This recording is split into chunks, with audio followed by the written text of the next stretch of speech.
kid. I mean, like any other kid, loved chocolates, hated homework, and was scared of darkness, devils, and doctors. Madam Toastmaster, fellow Toastmaster said yes. I remember when I was 6 years old, I had fever. My mother didn't let me play outside. So I sat on my bed, going through my science notebook. My science teacher had written in big bold letters with red ink, "Banana is a plant, not a tree." Wondering how banana could be a plant, but it could be a tree, I looked out through the window. And I was shocked to see my mother accompanying a doctor. I jumped out of the bed and started running. And my mother started chasing me. As I reached the front door, I saw my father, Mr. RTM Reddy, Police Commissioner, Hyderabad, accompanied by his constables, was at the gate. And my mother said, "She's running away, she's running away." My father looked at the constables and said, "Hey, 101, 102, go catch her." My grandmother, who was watching all this, said, "Rama Rama, asking policemen to catch her. She's China, not Charles Shobraj." By that time, police were near me. I turned around and ran through the house, through the back door, to the backyard, and bolted the door from outside.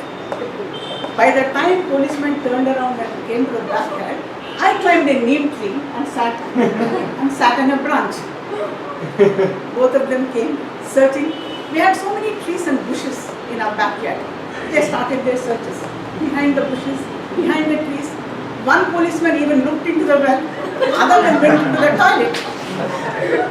Looking at all this, the neighbors started their aerial survey from their terraces.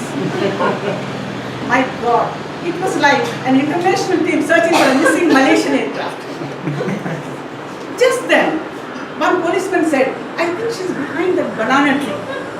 Immediately I shouted, "Banana is a plant, not a tree." And then I was caught. The rest of the story I'll tell you in my next speech. Toastmasters, as I grew older, my fears increased. As a teenager, I was scared of anything and everything. But in my school and college, I was considered to be a very brave girl. When all the girls looked down and walked, I looked up and walked like a hero.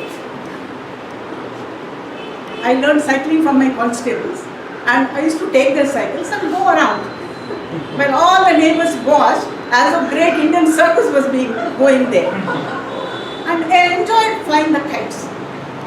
And in medical college, girls were hesitant to speak to boys, though they wanted to do it very badly. I had no problems.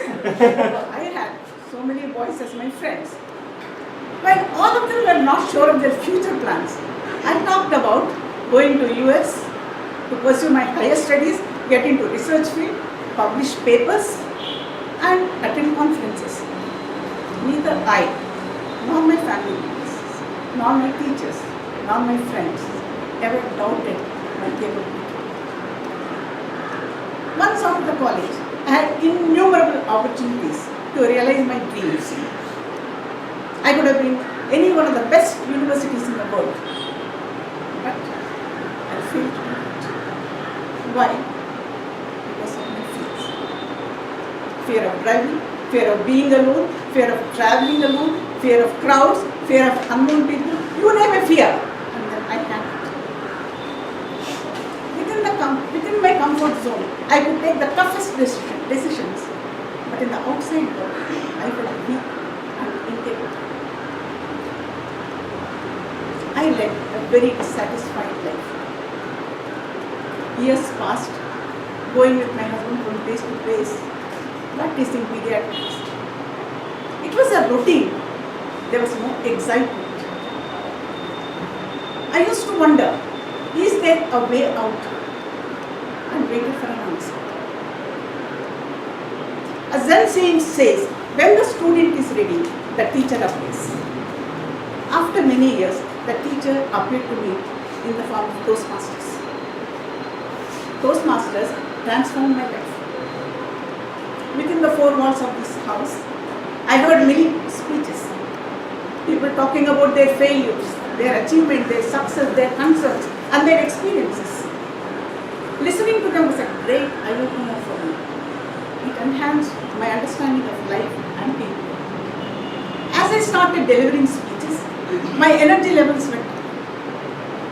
I grew so passionate about Toastmasters. I didn't want to miss a single meeting. Every Thursday, my husband would drop me near Cantonment Railway Station, Sunshine Toastmasters, and pick me up. One Thursday it so happened, he went out of station and his return flight was delayed. I was restless. I had to deliver my Project 6. My experience of driving was limited to going to nursing home and back. And when I couldn't travel by auto alone, I was scared.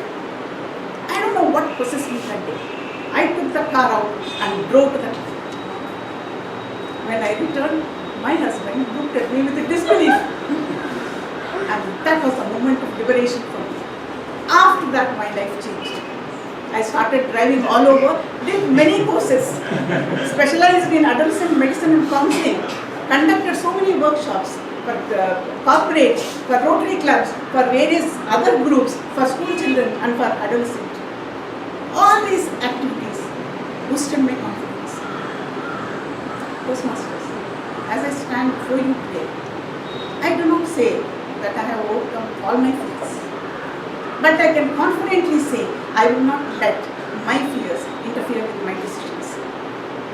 All of us have fears, whether we admit it or not. They are in our subconscious mind, interfering with every decision we take. Fears vary from person to person. Some people may be scared of public speaking, or maybe fear of failure, fear of rejection, fear of losing a job, fear of disease, fear of death. Any fear can be there. As Edmund Burke said, no emotion can rob you of the powers of mind as fear does. So Toastmasters, I appeal to all of you not to let your fears rob the minds of your powers. The best way to face the fear, the best way to deal with the fear is to face them and kill them before they kill your dreams.